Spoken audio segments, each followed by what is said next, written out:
नमस्कार, मी बाळकृष्ण आमले, विवाह समुपदेशक, मध्यस्थी वधूवर सूचक मंडळ अमरावतीचा अध्यक्ष. मंगलम भगवान विष्णू, मंगलम गरुडध्वजा, मंगलम पुंडलीकाक्ष, मंगलाय तन्नो हरी. नुकतीच दिवाळी संपली, तुळशीचे लग्नसुद्धा काल परवा संपलेले आहेत आणि जे काही मुलं मुली लग्नाचे आहेत त्यांच्या पालकांना यंदा कर्तव्य आहे असं ठरवून त्यांची मुलं मुली पाहण्याची लगबग सुरू झालेली आहे. यापूर्वी मी काही व्हिडिओ सादर केलेले आहेत. त्यातीलच एक मुद्दा जो आहे तो सविस्तरपणे आपल्यासमोर मांडण्याचा प्रयत्न करतो आहे, कारण की अतिशय महत्त्वाचा असा मुद्दा आहे. जे जे आपणाशी ठावे ते सकळाशी सांगावे, शहाणे करावे सकळ जगा. तो मुद्दा असा आहे की साधारणतः 25-30 वर्षापूर्वी सेक्स डिटर्मिनेशन हे नव्हतं आणि सेक्स डिटर्मिनेशन 2003मध्ये आलं. त्यानंतर गर्भजल परीक्षण करण्यात येत होतं आणि परीक्षणामध्ये मुलगी असल्यास गर्भपात करून घेण्यात येत होता. आता त्याला जवळजवळ 25 ते 30 वर्षाचा पिरियड झालेला आहे. तर त्याचा एक परिणाम असा झालेला आहे की मुलींचे प्रमाण कमी झाले, असमतोल निर्माण झालेला आहे. 1000 मुलांच्या मागं 900 मुली आहेत, म्हणजे 100 मुली कमी आहेत. याचा सरळ अर्थ असा आहे की 100 मुलांच्या करता लग्नाला मुलगी जन्मालाच आलेल्या नाही आहेत आणि 100 मुलांना ब्रह्मचारीच लागू शकते. थोडं आंतरराष्ट्रीय घडामोडी बाबतीतही तुम्हाला माहिती देणं मी माझं कर्तव्य समजतो, आपल्या निदर्शनास आणून देऊ इच्छितो, कारण की आंतरराष्ट्रीय घडामोडीचे परिणाम आपल्याकडे होत आहेत. सिंगापूरला डिंक हा कॉन्सेप्ट आहे. डिंक म्हणजे डबल इन्कम नो किड्स. तिथं खर्चाचे प्रमाण खूप आहे, उत्पन्नही खूप आहे आणि खर्चही खूप आहे. आणि त्यांच्या असं लक्षात आलं की मूल जर आपण जन्माला घातलं तर त्या मुलाचं पालनपोषण आणि शिक्षणाचा खर्च करणं हे आपल्याला खूप कठीण होऊ शकतं. म्हणून मूल जन्माला घालायचंच नाही. म्हणून DINK म्हणजे डबल इन्कम नो किड्स, दोघांनी कमवायचं आणि आपण स्वतः उपभोग घ्यायचा, मूल जन्माला येऊ द्यायचं नाही. जपानमध्ये वीकेंड मॅरेज हा कॉन्सेप्ट आहे. वर्कहोलिक राष्ट्र आहे. तिथल्या स्त्रिया कामाला महत्त्व देतात, खूप काही कशात गुंतायचं नाही, आठवड्याच्या शेवटी भेटायचं, सहजीवनाचा आनंद घ्यायचा आणि आपलं पुढे जायचं. विशेषतः आपल्याला चीन बाबतीत विचार करावा लागेल. चीनमध्ये सुरुवातीला एक मूल होऊ द्यायचं असा दंडक असायचा. त्यानंतर त्यांच्या असं लक्षात आलं की मनुष्यबळ कमी पडते आहे. मग 2 मुलं, आता 3 मुलापर्यंत त्यांनी परवानगी दिलेली आहे. परंतु त्यांनासुद्धा आर्थिक समस्या असल्यामुळं त्यांनीसुद्धा मूल वगैरे होऊ द्यायचं नाही असं ठरवलेलं आहे. आणि चीनने आता प्रोत्साहन देण्याकरता पैसेसुद्धा द्यायला सुरुवात केलेली आहे. 3रं मूल झाल्यास ते प्रोत्साहनपर काही पैसे देतात, मुलाचा शिक्षणाचा खर्च करतात आणि संपूर्ण जबाबदारी ही त्या राष्ट्राकडून स्वीकारण्यात येते. आता नुकतंच मागच्या आठवड्यामध्ये लोकमत पेपरला एक बातमी आलेली आहे. त्या बातमीचं हेडिंगही थोडंसं आश्चर्यकारकच वाटू शकते. मूल जन्माला यावेत म्हणून रात्री बिलकुल. रशियामध्ये सुद्धा ही समस्या निर्माण झालेली आहे. मनुष्यबळ अपुरं पडते आहे. तर त्याला प्रमुख कारण आहे की लोक म्हणजे मुलंच जन्माला घालत नाही, तर त्यांनी सरळ 2 तासपर्यंत पॉवर ऑफ करायची. त्याच्यामुळे इंटरनेटही बंद राहील, लोक जवळ येतील आणि मग मूल जन्माला येईल. या पेपरमध्ये मी तुम्हाला खाली कटिंग देत होतो आहे, असं स्पष्ट सांगितलेलं आहे. 3रं मूल जर जन्माला घातलं तर 9 लाख रुपये प्रोत्साहन पडते देणार आहेत. यावरून आंतरराष्ट्रीय घडामोडीचे काही प्रमाणामध्ये पडसाद आपल्याकडे नक्कीच येणार आहेत. मुलामुलींचे वय वाढते आहे, परंतु लग्नाबाबतीत निर्णयच होत नाही. काही मुले वय वर्ष 35च्याही पुढे आहेत.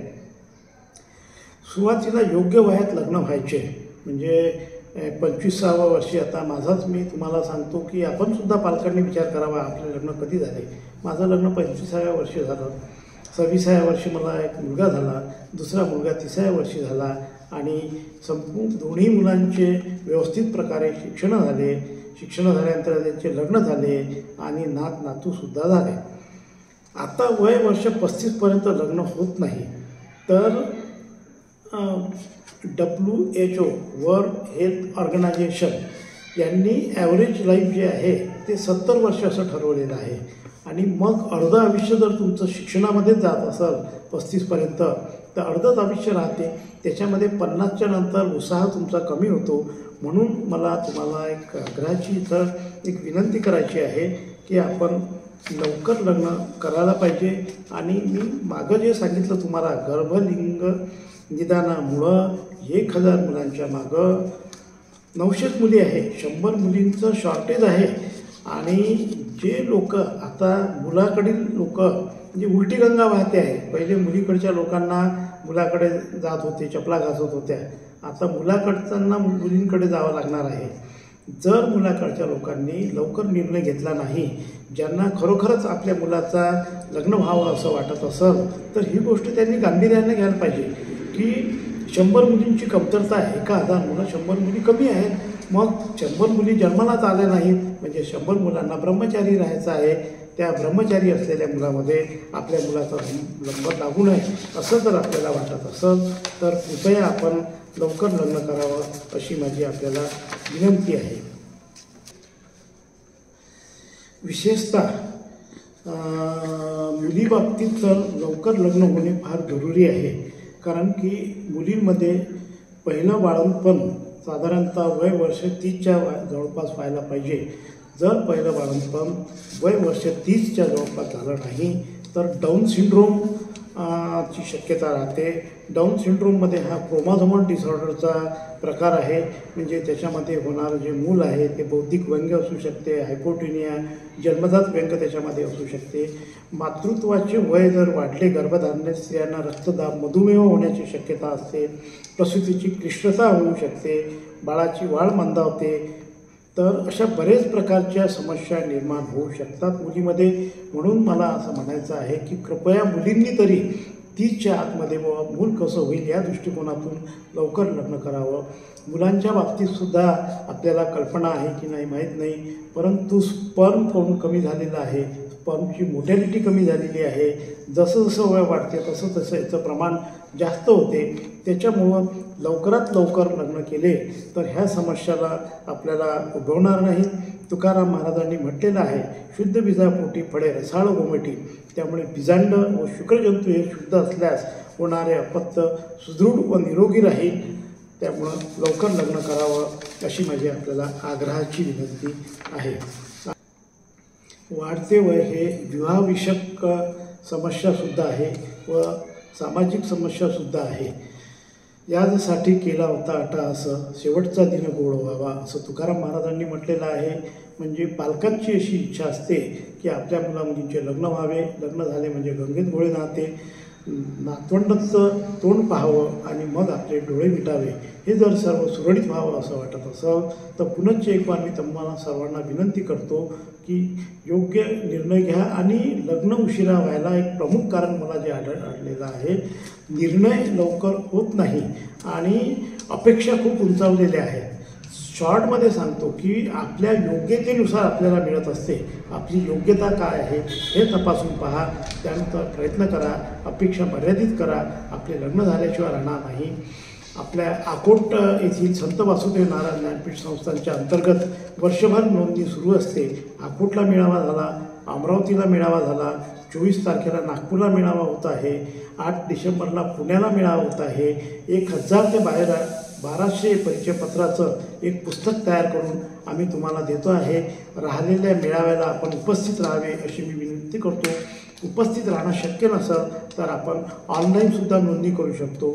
याच्यामध्ये मी तुम्हाला ऑनलाईन नोंदणी कशी करायची याची माहिती देणार आहे. आपण माझं म्हणणं ऐकून घेतलं याबद्दल मी आपला आभारी आहे. धन्यवाद.